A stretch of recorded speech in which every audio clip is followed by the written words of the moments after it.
యొక్క సేవ పరిచర్య కొనసాగిస్తున్నారు. మరి చక్కని భారభరితమైన సేవ అండి. మరి ఉప్పాడు ఉప్పాడులోనే మరి చాలా సంఘాలు ఉన్నాయి. కానీ వారు ఉప్పాడికి కొద్ది దూరంగా మరి వారి యొక్క సేవ చక్కగా రామన్నపాలెం ఆ యొక్క ప్రాంతాల్లో చక్కగా సేవ చేస్తున్నారు. వారి నిమిత్తము మనం ప్రార్థన చేద్దామండి. వారు మరి ఇన్విటేషన్ ఇచ్చినప్పుడు మరి అయ్యగారు టైం ఉంటుందో లేదో అని అన్నారు.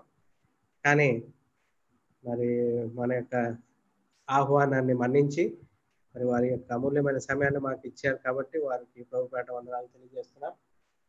మరి మీకు అయ్యగారు మరి 45 minutes లేకపోతే అరగంట అండి. మరి దేవుని నడిపింపు బట్టి మీరు చెప్పగలరు. ఈ యొక్క సమయాన్ని మరి మీకు అప్పగిస్తున్నాం. ఈ యొక్క సమయాన్ని ఇచ్చే ముందు మరి మన మధ్యలో సుశీల ఆంటీ గారు ఉన్నారు. వాక్యం నిమిత్తం మనల్ని ప్రార్థనలో నడిపిస్తారు. సుశీల ఆంటీ గారు. సర్వోన్నతుడా, సర్వశక్తిమంతుడా, సదా జీవించటి యేసయ్య, నీ బంగారు పాదములకు వందనాలు స్తుతులు స్తోత్రాలు నాయన. కృపగల మా తండ్రి, దయగల మా నాయన, ఇంతవరకు తండ్రి మమ్మల్ని సజీవుల లెక్కలో ఉంచిన ఆయన ఈ సాయం సమయమున నాయన ఈ యొక్క ప్రార్థనా కూటమికి తండ్రి మమ్మల్ని చేర్చి నీ యొక్క పాదముల దగ్గర మమ్మల్ని సేవించిన ఆయన, కూర్చోబెట్టిన ఆయన, వాక్యమే భాగ్యము మాకు అనుగ్రహించిన నా దేవ నీకు వందనాలు స్తుతులు స్తోత్రాలు అయ్యా. ముఖ్యంగా తండ్రి వాక్యము చెప్పబో వారినైనా వారి తెలివి కాదు, వారి జ్ఞానము కాదు, వారి నోరు కాదు నాయన తండ్రి, మీ నోటి ద్వారానైనా వారు చెప్పగల వాక్యమునైనా మేము శ్రద్ధగా విని తండ్రి దానిని మంచి విత్తనముగా మాలో నాటుకొని తండ్రి మంచి నేలలో ఎటువంటి విధంగా ఫలిస్తాయో నూరంతలుగా ఆ విధంగా ఫలించుకునే భాగ్యము మాకు అనుగ్రహించండి ప్రభువా. చెప్పే వారికి మీరు తోడై ఉండండి నాయన తండ్రి, మీ హస్తము బిడ్డ పైన ఉంచండి తండ్రి. నీకు ఇష్టం లేనట్టుగా నీకు కష్టం కలిగే మాటలు మా నోటి ద్వారా రాకుండా తండ్రి మా నాలుకను భద్రపరచండి, మా హృదయములను తేటతెల్లముగా చేయండి ప్రభు. ప్రతి ఒక్కరి విషయంలో తండ్రి మేము మంచిగా తీసుకునే భాగ్యం మాకు అనుగ్రహించండి తండ్రి. ముఖ్యంగా తండ్రి ఈ తెగులు వల్లనైనా మీరు మాకు సమీపంలో ఉన్నారు, మీరు అక్కడ దగ్గరగా ఉంది అనే విషయాన్ని మాకు గుర్తు చేస్తున్న విధానానికి వందనాలు తండ్రి. మరి మేము ఆ యొక్క విషయం గురించినైనా మేము తయారవుటకునైనా మంచి దారిలో సిద్ధపడుటకునైనా నీ యొక్క రాజ్యంలో ప్రవేశించుటకు తండ్రి మేము నీ యొక్క ప్రక్కన కూర్చుంటకు తండ్రి మాకు సమయం ఇచ్చినందుకు తండ్రి మాకు జ్ఞాపకం చేస్తున్న విధానానికి బట్టి కూడా నీకు వందనాలు స్తుతులు స్తోత్రాలనైనా. యుద్ధముల గురించి గాని, తెగుళ్ళ గురించి గాని, భూకంపముల గురించి గాని దేని విషయము మేము విన్నా కూడా తండ్రి కలవరపడకుండా సంతోషంగా తండ్రి నీ బిడ్డలకు మీరు ఎటువంటి అపాయము కలిగించరు నాయనా. మమ్మల్ని శ్రద్ధగా మీ హస్తం కింద నడిపించి మీ యొక్క తండ్రి మీ యొక్క హృదయమును హత్తుకునే భాగ్యము మాకు అనుగ్రహించిన నా దేవా నీకు వందనాలు స్తుతులు స్తోత్రాలు నాయనా. అదే విధంగా తండ్రి ఈ కూటంలోనైనా కూర్చున్న ప్రతి ఒక్కరినైనా పెద్దలనేమి పిల్లలనేమి ప్రతి ఒక్కరినైనా ఆశీర్వదించండి. వారి యొక్క తండ్రి అవసరములను తండ్రి మీరు గ్రహించి వారికి కావాల్సిన సహాయం అనుగ్రహించండి తండ్రి. మరి ఒక్క మారునైనా మీ వాక్యం చెప్పు సోదరునినైనా మీ యొక్క పాదముల దగ్గర పెడుతున్న ప్రభువా, ఆయన నోరు, ఆయన తెలివి, ఆయన జ్ఞానము అన్ని మీరే అయి నడిపించే భాగ్యం అనుగ్రహిస్తారని ఈ కొద్ది ప్రార్థన మా ప్రభు అయిన యేసుక్రీస్తు ద్వారా అతి వినయముగా వేడుకుంటున్న స్వామి, ఆమేన్. ఈ యొక్క సమయాన్ని పాస్టర్ గారికి అప్పగిస్తున్నామండి. పాస్టర్ గారి మొబైల్ అడ్డంగా పెట్టుకోమనండి, అడ్డంగా చిన్ని అట్లా చెప్పు పాస్టర్ గారికి. రైట్ అయ్యా, ఓకే రైట్ అయ్యా, అర్థమవుతుందండి అన్నమాట. అవునయ్యా చెప్పండి. Okay, praise lord. మంచిదండి. మొదటిగా దేవుని యొక్క పరిశుద్ధ నామమునకు వందనాలు తెలియజేస్తూ ఈ మంచి కార్యక్రమంలో నాకు కూడా అవకాశం ఇచ్చినటువంటి స్థానిక దైవ సేవకులు, అదేవిధంగా మా ప్రియులు జాన్సన్ గారికి, కూడి వచ్చినటువంటి మీ అందరికీ కూడా నా హృదయపూర్వక వందనాలు తెలియజేస్తున్నాను.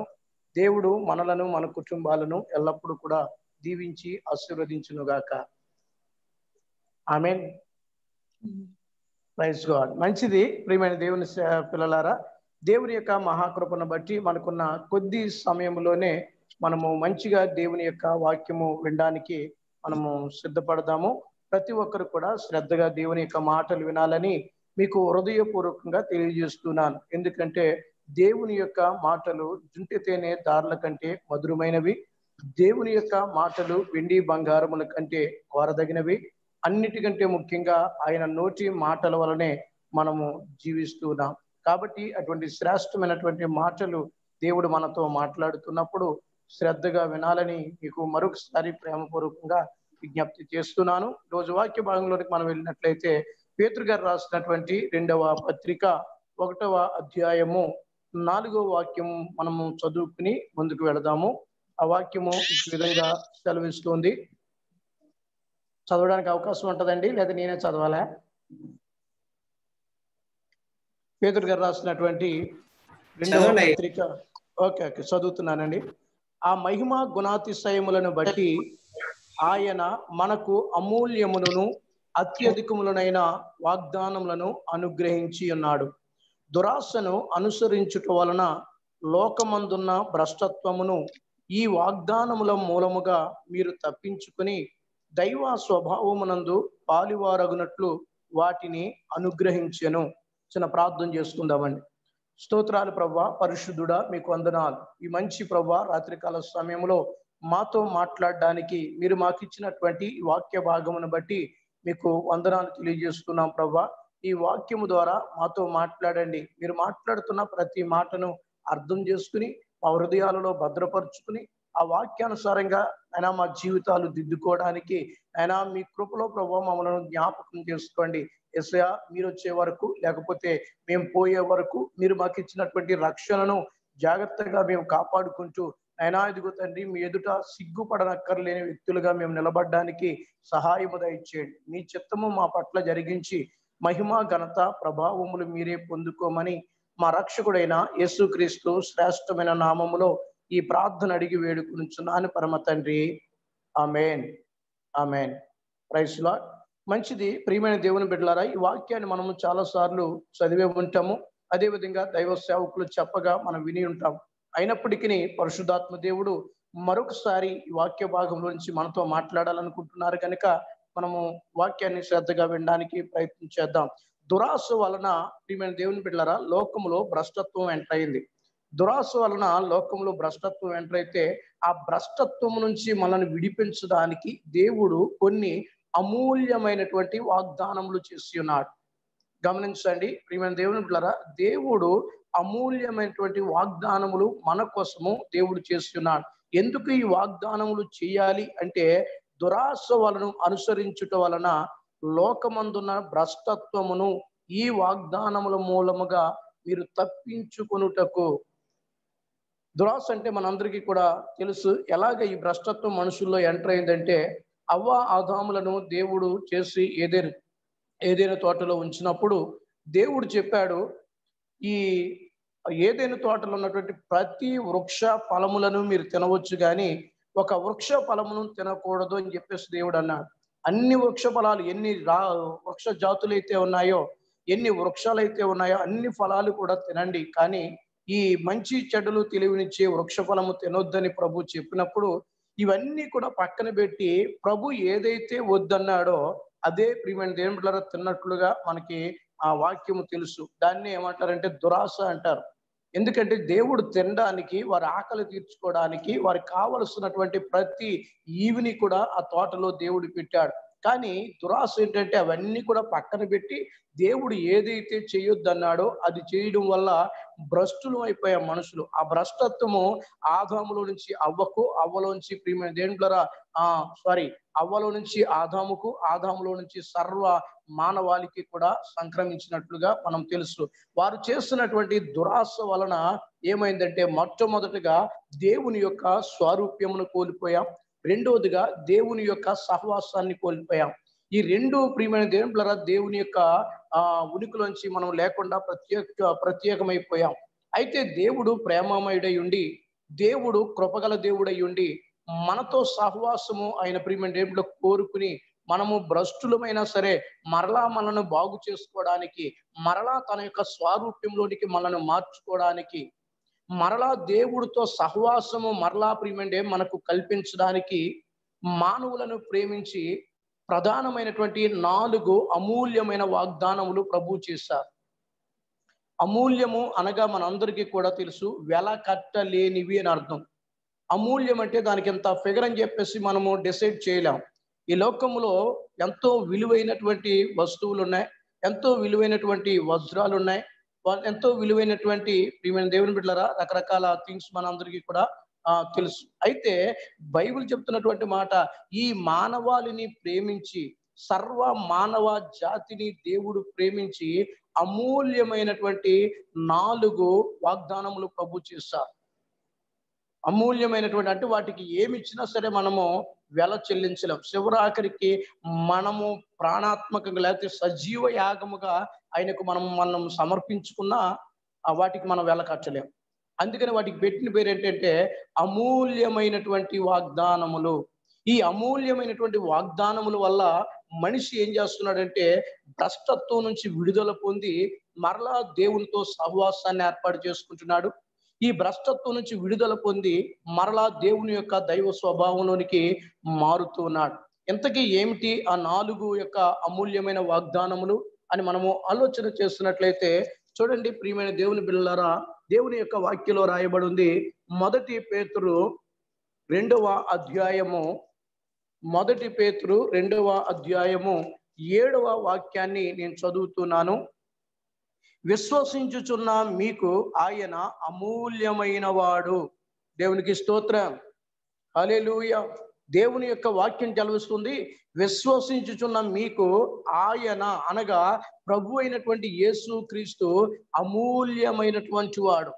దేవుడు సర్వ మానవాళిని ప్రేమించి వాగ్దానము చేస్తున్నటువంటి అమూల్యమైన వాగ్దానములలో మొదటి వాగ్దానం ఏమిటంటే తన కుమారుణ్ణి సర్వ మానవాళి కోసము ఒక గిఫ్ట్ గా దేవుడు ఇచ్చేస్తాడు, ఒక బహుమతిగా దేవుడు ఇచ్చేస్తాడు. అందుకనే పేతురు గారు అంటున్నారు, మనకు ఆ ప్రభు అయినటువంటి యేసు క్రీస్తు అమూల్యమైనటువంటి వాడు. నా ప్రియమైన దేవుని బిడ్డలారా, ఎందుకు యేసు ప్రభు వారు అమూల్యమైన వాడు అంటే ఒక 2-3 విషయాలు మీకు జ్ఞాపకం చేస్తాను. అవన్నీ కూడా ప్రియమైన దేవుని బిడ్డలారా చక్కగా వివరించడానికి మనకి టైం లేదు కనుక నేను త్వరగా దాన్ని ముందుకు తీసుకెళ్ళడానికి ప్రయత్నం చేస్తాను. మీరు అర్థం చేసుకోవడానికి ప్రియమైన దేవుని బిడ్డలారా ప్రయత్నం చేయండి. దేవుని యొక్క వాక్యంలో రాయబడుతున్న మాట, సొలొమోను మహారాజు ప్రార్థన చేస్తున్నాడు. దేవుని యొక్క మందిరం అంతా కట్టడం పూర్తయిన తర్వాత ఆ మందిర ప్రతిష్ఠ కోసం యాజకులను పిలిచాడు. అనేక మంది తన రాజ్యంలో ఉన్నటువంటి వారందరినీ కూడా పిలిచి చాలా ఘనంగా మందిరం ఓపెనింగ్ చేస్తూ ప్రతిష్ఠ చేస్తూ ప్రార్థన చేస్తున్నాడు. ఏమని ప్రార్థన చేస్తున్నాడు తెలుసా? దేవా, నీవు ఆకాశ మహాకాశములు పట్టజాలని గొప్ప దేవుడవు అని ప్రార్థన చేస్తున్నాడు. ఎంత గొప్ప మందిరం, ఈ రోజుకి కూడా చరిత్రలో నిలిచిపోయినటువంటి మందిరము కట్టినటువంటి సొలొమోను మహారాజు ఏమంటున్నాడు తెలుసా? నీవు ఆకాశ మహాకాశములు పట్టజాలని గొప్ప దేవుడవు, నీకు ఈ మందిరం ఏపాటిది ప్రవ్వా అని మాట్లాడుతూ మా ప్రియమైన దేవునిలో ప్రార్థన చేస్తూ ఉన్నాడు. అంటే దేవుని యొక్క ఉనికి, దేవుని యొక్క ప్రియమైన స్థాయి ఏపాటిదంటే ఆకాశ మహాకాశములు సైతము కూడా ఆయనను పట్టజాలవు. అందుకని ప్రభు అంటారు, భూమి నా పాదపీఠము, ఆకాశము నా సింహాసనము. అంత గొప్ప దేవుడు. కొరింథీ గ్రంథానికి కొరింథీ పత్రికకు వచ్చేసరికి అక్కడ వాక్యంలో రాయబడి ఉంది. కొరింథీ పత్రిక 3వ అధ్యాయం 1 కొరింథీ 16వ వాక్యంలో చూస్తే ప్రియమైన ఏమిటి, అంత గొప్ప దేవుడు కూడా గుప్పెడంతా మన గుండెలో నివసించడానికి ఇష్టపడ్డాడు. దేవునికి స్తోత్రం, హల్లెలూయా. అందుకనే నేను అంటాను, దేవా నువ్వెప్పుడు అమూల్యమైన వాడవే యేసయ్యా. ఎందుకంటే అంత మహాదేవాది దేవుడు అయి ఉండి మమ్ములను ప్రేమించి ఈ గుప్పెడంత గుండెలో ఒదిగిపోవడానికి, ఈ గుప్పెడంత గుండెలో నివసించడానికి, ఈ లోకానికి నా కోసం వచ్చావు ప్రభు అని చెప్పేసి నేను ఎప్పుడు కూడా దేవుని కనపరుస్తూ ఉంటాను. నిజమైన ప్రియమైన దేవుని బిడ్డలారా, దేవుడు ఎంతగా మనల్ని ప్రేమిస్తున్నాడంటే ఆయన ఎంత మహా గొప్ప దేవుడై ఉండి మన యొక్క హృదయాన్ని ఆయనకు నివాస స్థలముగా చేసుకుని మనతో సహవాసాన్ని కోరుకుంటున్నాడు. అందుకనే నేను అంటాను, యేసు ప్రభు వారు అమూల్యమైనటువంటి వాడు. అంత మాత్రమే కాదు, వాక్యంలో రాయబడి ఉంది 106వ కీర్తన ప్రియమైన దేవుని బిడ్డలారా 21వ వాక్యంలో రాయబడి ఉంది, ఎర్ర సముద్రము యొద్ద భయము పుట్టించే కార్యములు చేసిన దేవుణ్ణి ప్రజలు మర్చిపోయారు. ఎర్ర సముద్రము యొద్ద ఇజ్రాయేలు యొక్క సర్వ బానిసత్వం నుంచి, ఐగుప్తు యొక్క కబంధ హస్తాల నుంచి విడిపించి వారి పట్ల ఎన్నో అద్భుతాలు ఆశ్చర్య కార్యాలు చేసి మహారణ్యంలో 40 సంవత్సరాలు ప్రియమైన దేవుని బిడ్డలారా కాలుకున్న చెప్పు అరగక, ఒంటుకున్న వస్త్రం మాయక, అంత ప్రియమైన దేవుని బిడ్డలారా అద్భుతంగా దేవుడు వారిని నడిపిస్తే అక్కడ వాక్యంలో రాయబడి ఉందన్నమాట, ఎర్ర సముద్రము యొద్ద భయము పుట్టించే కార్యములు చేసిన దేవుడిని వారు మరిచిపోయారు అనే వాక్యం రాయబడింది. మర్చిపోయారు. కానీ రోమిలు రాసిన పత్రికలో వచ్చేసరికి అక్కడ ఏమంటున్నారు తెలుసా, దేవుడిని మర్చిపోవడం మాత్రమే కాదు, 1వ అధ్యాయం 23వ వాక్యము, దేవుడిని మర్చిపోయారు. అంత మాత్రమే వారు ఆగలేదు. ఆ దేవుడిని ఏం చేస్తారు తెలుసా, మనుషుల యొక్కయు జంతువుల యొక్కయు చతుష్పాద పురుగుల యొక్క రూపంలోనికి దేవుడిని మార్చేశారట. మనుషులంటే నీవు నేనే ప్రియమైన దేవుని లోకంలో జీవిస్తున్నటువంటి మనుషులు ఎంతగా ప్రేమించినటువంటి దేవుడిని మర్చిపోవడం ఒక తప్పు. మర్చిపోవడం మాత్రమే కాదు, ఆ దేవుని యొక్క మహిమను, ఆ దేవుని యొక్క ప్రియమైన దేవుళ్ళరా ఆ నామమును దేనికి మార్చేశారంట, మనుషుల యొక్కయు జంతువుల యొక్కయు చతుష్పాద పురుగుల యొక్కయు రూపంలోనికి వారు మార్చేస్తారని ప్రభు యొక్క వాక్యంలో పౌలు గారు రోమి సంఘానికి రాస్తూ మాట్లాడుతున్నారు. నా ప్రియమైన దేవుళ్ళ గొప్ప విచిత్రం ఏంటో తెలుసా, నీవు నేను మనుషులను దేవుణ్ణి మర్చిపోయినా, మనందరము దేవుణ్ణి మర్చిపోయినా, దేవుని యొక్క వాక్యం చదువుతున్న మాట కీర్తన గ్రంథము 115వ కీర్తన 12వ వాక్యంలో రాయబడి ఉంది, యెహోవా మమ్ములను మర్చిపోలేదు. దేవునికి స్తోత్రం. నువ్వు దేవుణ్ణి మర్చిపోయావు కానీ నిన్ను మాత్రం దేవుడు మర్చిపోలేదు. నా ప్రియమైన దేవుళ్ళు ఎందుకు ప్రభు అమూల్యమైన వాడంటే, మనము దేవుడు ఎవరో మర్చిపోయాం, దేవుని యొక్క ప్రేమను మర్చిపోయాం, దేవుని యొక్క శక్తిని మర్చిపోయాం. ఈ రోజు లోకమంతా కూడా అంతగా భ్రష్టులైపోవడానికి గల కారణం ఏమిటంటే, వారి కోసం వచ్చినటువంటి, వారి కోసం రక్తము కార్చినటువంటి, వారి కోసం ప్రాణము పెట్టినటువంటి దేవుడిని మర్చిపోయారు. ప్రియమైన దేవుని బిడ్డలారా, మర్చిపోయి ఆ దేవుని రూపాన్ని వారు మనుషులకు ఆపాదించేస్తారు, ఆ దేవుని రూపాన్ని జంతువులకు ఆపాదించేస్తారు, ఆ దేవుని రూపాన్ని ప్రియమైన దేవుని బిడ్డలారా రకరకాల వాళ్ళకి తోచినట్లుగా వాడుకుంటున్నారు.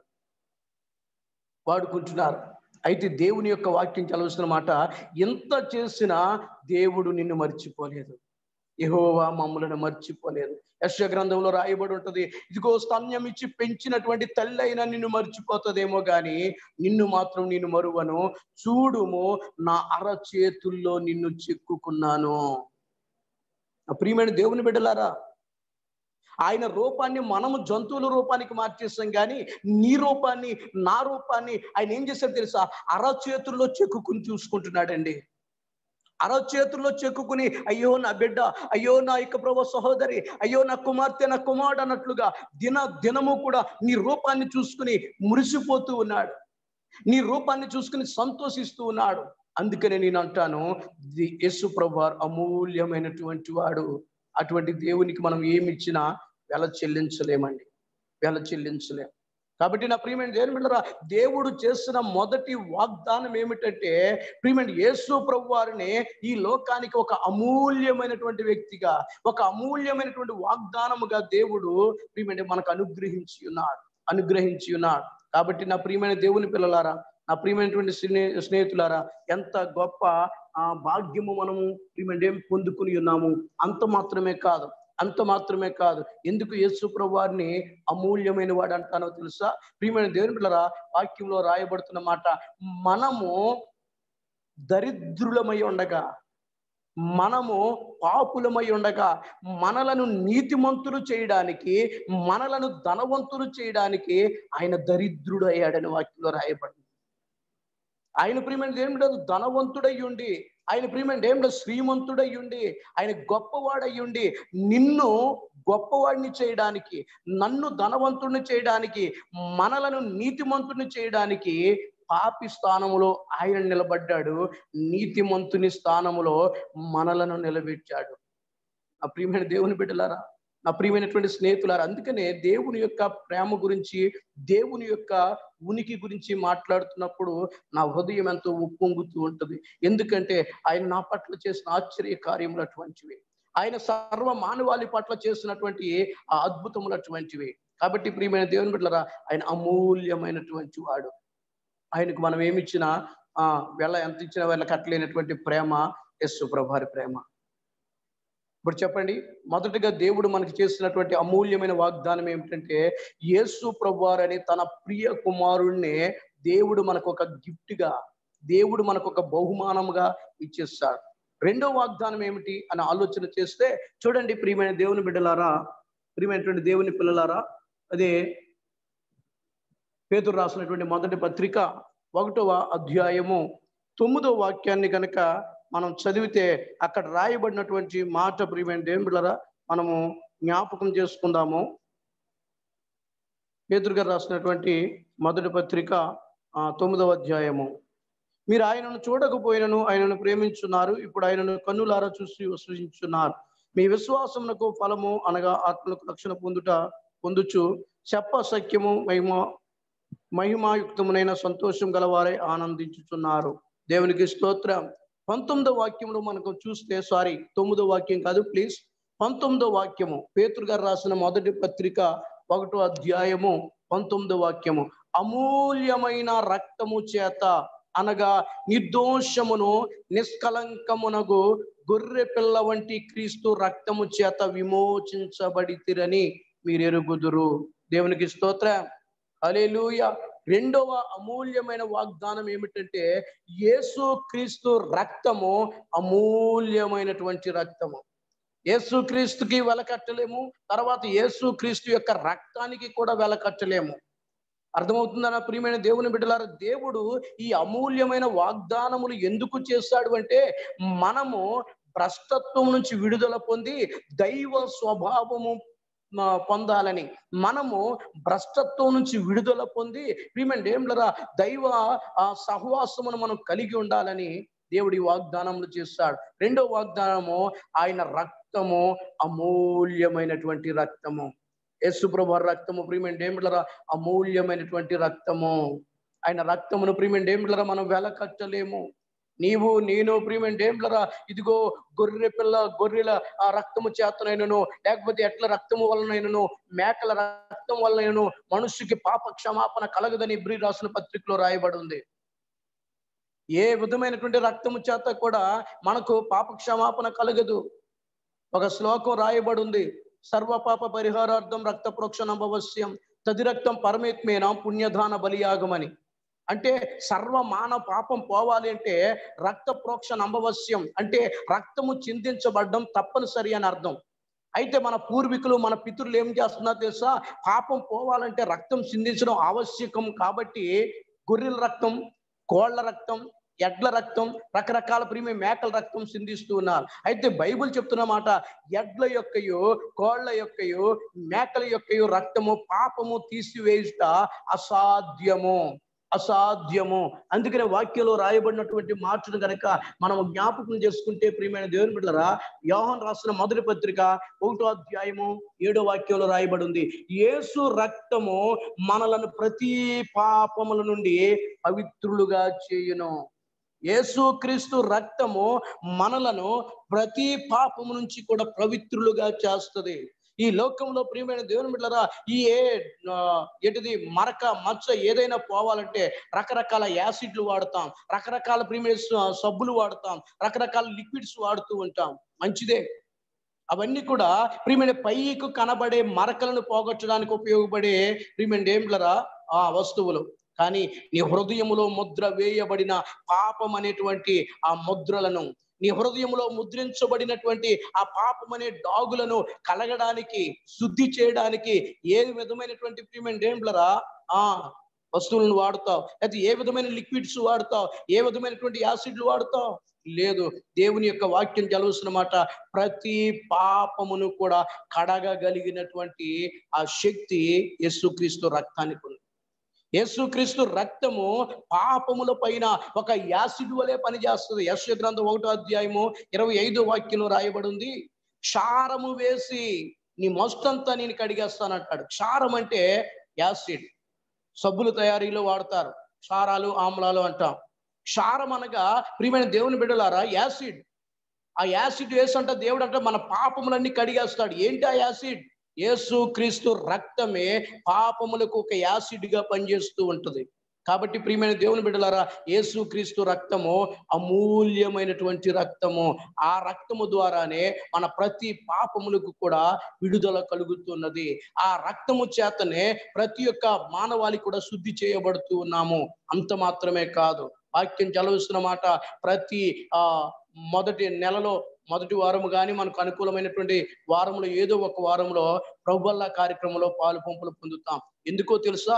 వాక్యంలో యోహాను సువార్తలో రాయబడి ఉంది, నా రక్తమును త్రాగి నా శరీరమును తినివాడు నిత్య జీవము గలవాడు, అంత్యదినమున నేను వాడిని లేపుతాను అని వాక్యం చలవిస్తుంది. అంత్యదినమును నేను వాడిని లేపుతాను. ఎవరినంటే యేసుక్రీస్తు రక్తము ఎవరైతే తీసుకుంటారో ఆ రక్తానికి మాత్రమే మరణమును గెలిచే శక్తి ఉంది.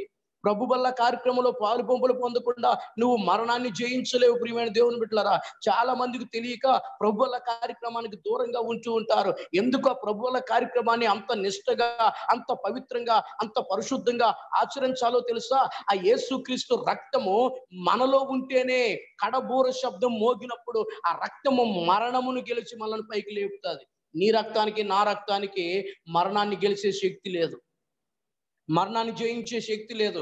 యేసుక్రీస్తు రక్తము ఒక్కటే మరణమును మిరింగి వేసిన రక్తం. యెషయా గ్రంథంలో రాయబడి ఉంటది 25వ అధ్యాయంలో, యేసుక్రీస్తు మరణమును మిరింగి వేస్తాడని. కాబట్టి ప్రియమైన ఏంట్లా, ఆయన రక్తము మరణమును గెలిచిన రక్తము, ఆయన రక్తము పాపములను శుద్ధి చేసే రక్తము. కాబట్టి ప్రియమైన దేవుని బిడ్డలారా, యేసుక్రీస్తు రక్తము అమూల్యమైనటువంటిది. దేవుడు ఎటువంటి వాగ్దానాలు చేశాడు చూడండి, ఎంత శ్రేష్టమైన వాగ్దానాలు చేశాడు చూడండి.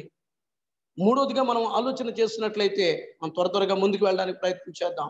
మొదటిగా యేసు ప్రభువారు అమూల్యమైనటువంటి వాడు, రెండోది యేసు ప్రభువారి యొక్క రక్తము అమూల్యమైనటువంటి రక్తము, మూడోది ఏంటో తెలుసా? ప్రియమైన దేవుని బిడ్డలారా చూడండి,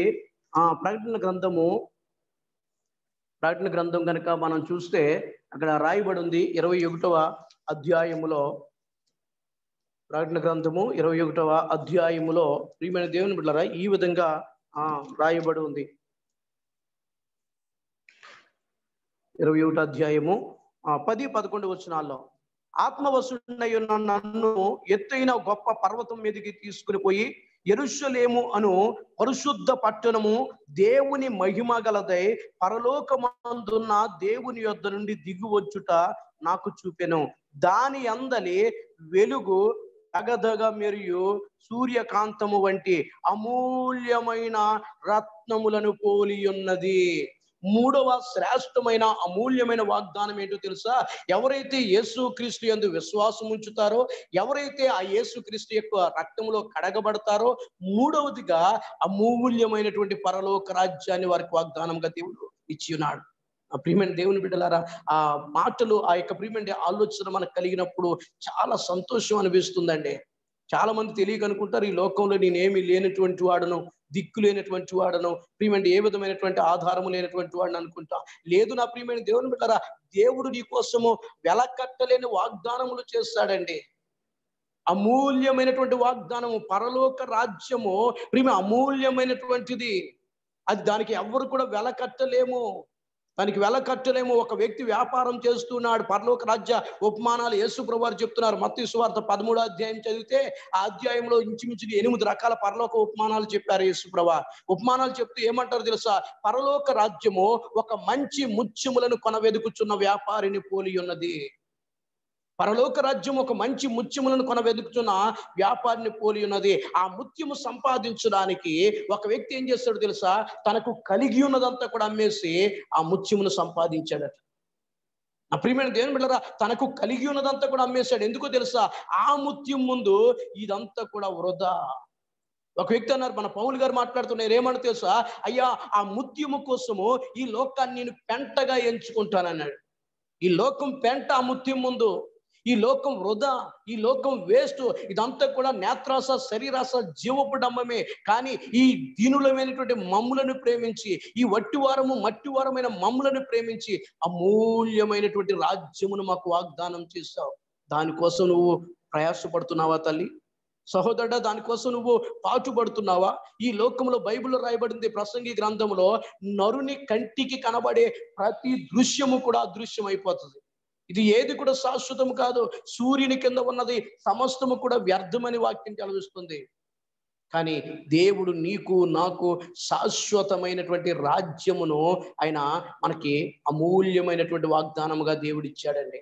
అది ప్రియమైన దేవుళ్ళరా తరతరములు అంతము లేనటువంటి రాజ్యము, తరతరములు అది దానికి ప్రియమైన దేవుళ్ళరా ఏదైతే ప్రియమైన దేవుళ్ళరా స్టాప్ అనేది లేనటువంటి రాజ్యము, సూర్యచంద్రులు లేనటువంటి రాజ్యము, అవసరం లేనటువంటి రాజ్యము, ప్రియమైన దేవు ఆకలి దప్పులు లేనటువంటి రాజ్యము, దుఃఖము బాధ కన్నీరు లేనటువంటి రాజ్యము, ప్రభుతో నిత్యము కూడా ఆనందించే రాజ్యము.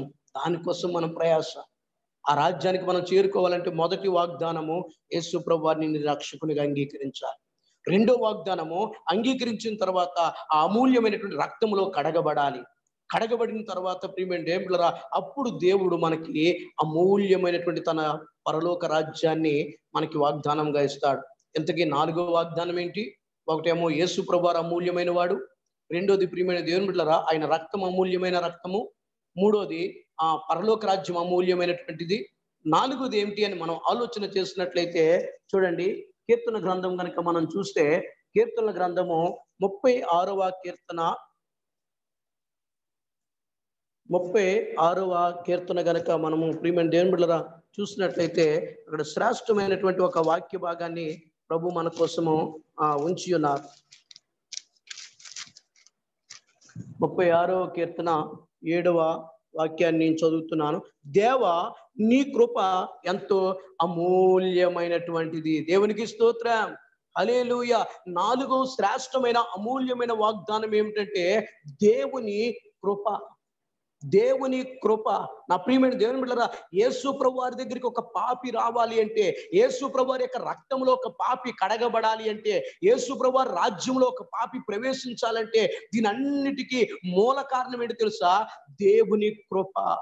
దేవుని కృప లేకపోతే నువ్వెంత జ్ఞానవంతుడు అయినా, నువ్వెంత ధనవంతుడు అయినా, నువ్వెంత బలవంతుడు అయినా, ఆ ప్రియమైన దేవుని బిడ్డలారా దేవుని రాజ్యములో మనకి స్థానం లేదు తల్లి.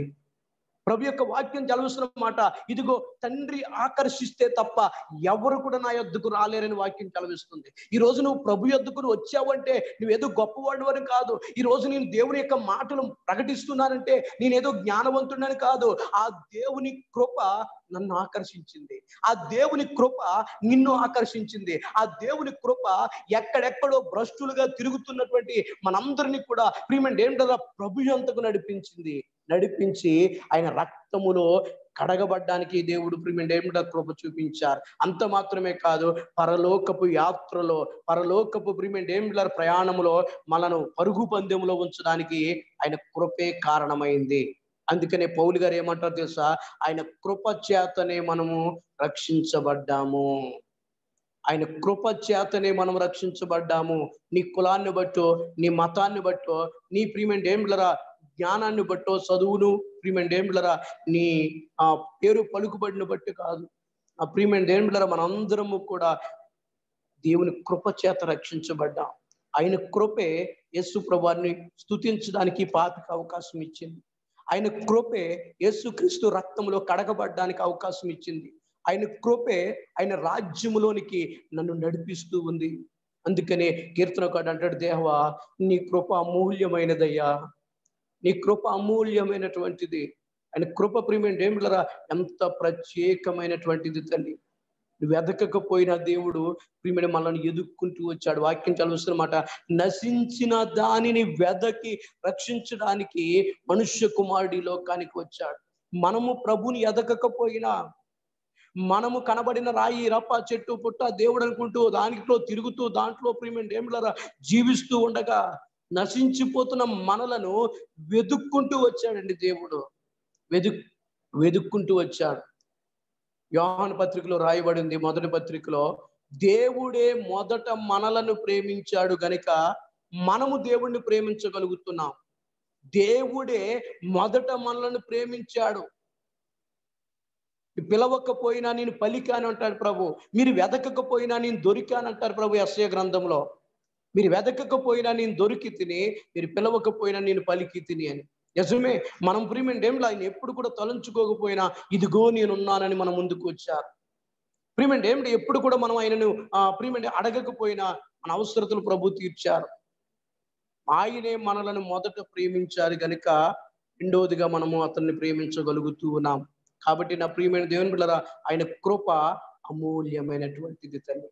సహోదరుడా, ఆయన కృప ఎంతో అమూల్యమైనటువంటిది. ఈ 4 వాగ్దానాలు, ఈ 4 ప్రియమైన దేవుని బిడ్డలారా, సర్వ మానవాళిని కూడా ఆ భ్రష్టత్వం నుంచి విడిపించి దేవునితో సహవాసము కలుగు చేస్తున్నాయి. రెండోది, దేవుని యొక్క స్వారూప్యంలోనికి మనము మరలా తిరిగి ప్రవేశించడానికి అవకాశము కల్పిస్తున్నాయి.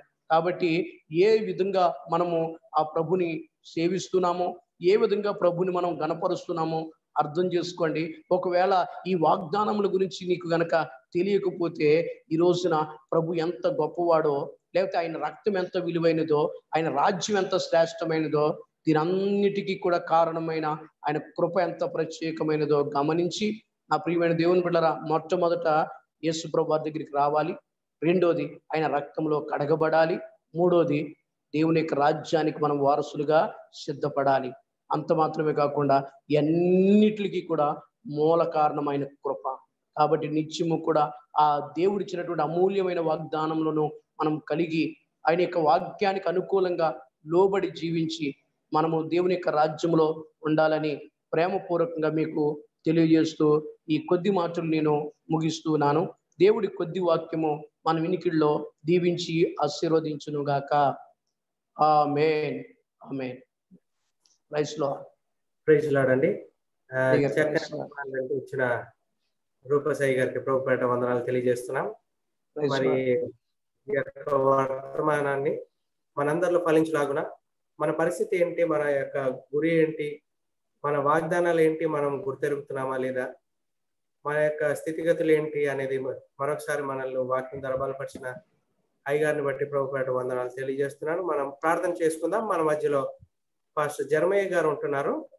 వారు మనల్ని వాక్యం నిమిత్తము వాక్యం మనలో ఫలించలాగున మనల్ని ప్రార్థనలో నడిపిస్తారండి. పాస్టర్ జర్మయ్య గారు. Brother, praise the lord. Praise lord. ప్రార్థన చేస్తున్నామండి. పరిశుద్ధుడా, దయగలిగిన దేవానికి స్తోత్రములు చెల్లిస్తూ ఉన్నాము. ఈ రాత్రికాల సమయమందు ప్రభువా మీ పాదముల దగ్గర ప్రార్థన చేస్తూ ఉన్నాం. కనికరించండి, దయ చూపించండి. మరి అయ్యగారు రూపస్ గారి ద్వారా మాట్లాడిన మీ ప్రతి మాటను బట్టి మీకు స్తోత్రములు చెల్లిస్తూ ఉన్నాం. దయగలిగిన దేవా, కనికరము కలిగిన దేవా, మీ కృప లేకుంటే మేము రక్షించబడే వారము కాదు. మీ కృప మమ్మల్ని వెంబడించింది, మీ కృప మమ్మల్ని పట్టుకుంది, మీ కృప ద్వారానే మేము రక్షించబడ్డాము. మీ అమూల్యమైన నిష్కలంకమైన రక్తము చేత ప్రభువా మమ్మల్ని పవిత్రపరిచారు. కొన్ని వేల సంవత్సరాలకు పూర్వమే ఆ భయంకరమైన శిలువ మరణములో మీ అమూల్యమైన రక్తము కార్చి మమ్మల్ని రక్షించుకున్నారు. దేవా, ఇదిగో ఈ రాత్రికాల సమయమందు ఆ యొక్క శ్రేష్టమైన అమూల్య రక్తమును మేము జ్ఞాపకం చేసుకుంటూ ప్రార్థన చేస్తూ ఉన్నాం. మీరు మాట్లాడిన ప్రతి మాటను ప్రభువా మా వినికిడిలో మీరు దీవించుమని ప్రార్థన చేస్తూ ఉన్నాం. తండ్రి, అయ్యగారు చేస్తున్న పరిచర్యను, వారి యొక్క ప్రతి అవసరతను మీ శక్తి కలిగిన నామములో తీర్చండి. ఆయురారోగ్యములను, సుఖము, నెమ్మది, శాంతి, సమాధానములను మీరు కలగజేయండి.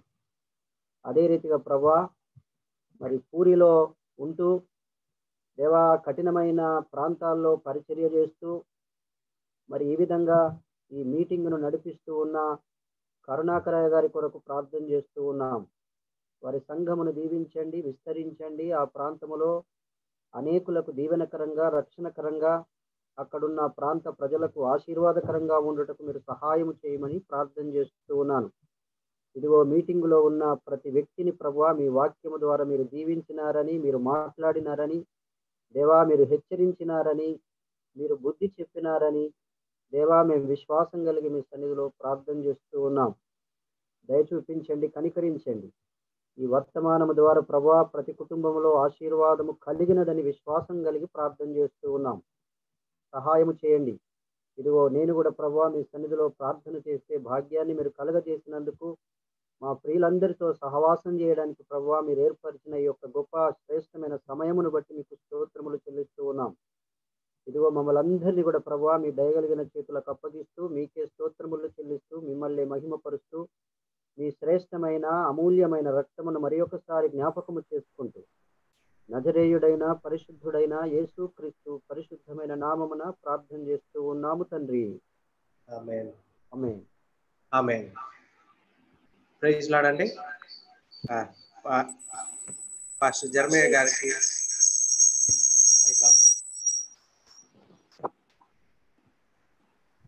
మరి చక్కని వర్తమానం అందించిన